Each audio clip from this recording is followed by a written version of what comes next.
আসসালামু আলাইকুম রহমাতুল্লাহ। সম্মানিত দর্শক শ্রোতা ভাই ও বোনেরা, কাছের দূরের দেশ প্রবাসীর যারা যেখান থেকে আজকের ভিডিওটি দেখতে আসছেন সবাইকে অসংখ্য অসংখ্য ধন্যবাদ। বন্ধুরা, আজকের ভিডিওটিতে গুরুত্বপূর্ণ কয়েকটি স্বপ্ন শেয়ার করব। এই স্বপ্নগুলো দেখলে আপনাদের সংসারে উন্নতি হবে ইনশাআল্লাহ।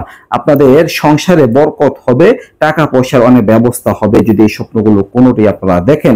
আল্লামা ইবনে সিরিন রাহমাতুল্লাহি আলাইহি এর স্বপ্নে তাবির নামক গ্রন্থ থেকেই বিষয়গুলো শেয়ার করব। ধৈর্য সহকারে আমার সাথেই থাকবেন, শেষ পর্যন্ত ভিডিওটি দেখবেন ইনশাআল্লাহ। বন্ধুরা, কোনো ব্যক্তি যদি স্বপ্নে ঘরে অতিথি বা মেহমান আসতে দেখেন, খুবই ভালো লক্ষণ, সংসারে উন্নতির আলামত বহন করে।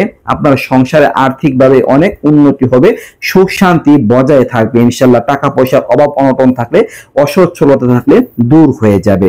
দর্শক, যদি কোনো ব্যক্তি স্বপ্নে অন্যকে সাহায্য করতে দেখেন, তাহলে এই স্বপ্ন সাংসারিক জীবনে উন্নতি বোঝায়, আর্থিক উন্নতির লক্ষণ বুঝতে হবে। সাথে সাথে এরকম স্বপ্ন দেখা তার সাংসারিক জীবনে মান সম্মান বৃদ্ধির প্রতি ইঙ্গিত করে। পরিবারের সবাই তাকে অনেক সম্মান দিবে, অনেক মর্যাদা দিবে ইনশাআল্লাহ। বন্ধুরা, কোনো ব্যক্তি যদি স্বপ্নে দান করতে দেখেন বা অকাতরে দান সৎকার করতে দেখেন, এইরকম স্বপ্ন দেখাও ভালো। স্বপ্ন দ্রষ্টা তিনি সম্পদশালী হবেন। তার ব্যক্তিগত জীবনে, তার সাংসারিক জীবনে ইনশাআল্লাহ অনেক অর্থ সম্পদ বা টাকা পয়সার ব্যবস্থা হবে। বন্ধুরা, কোনো ব্যক্তি যদি স্বপ্নে তার আঙ্গুলের মধ্যে রং দেখেন, এইরকম স্বপ্ন দেখাও ভালো। স্বপ্ন দ্রষ্টা সম্মান লাভ করতে পারবেন, এই একটা ব্যাখ্যা। সাথে সাথে স্বপ্নদ্রষ্টা যদি বেকার থাকেন, তাহলে তার চাকরি বাকরির ব্যবস্থা হবে। তার ব্যক্তিগত জীবন, তার সাংসারিক জীবন টাকা পয়সা দিয়ে ভরে যাবে ইনশাআল্লাহ। বন্ধুরা, কোনো ব্যক্তি যদি স্বপ্নে পায়ের আঙ্গুল দেখেন, এইটা একটা ভালো লক্ষণ।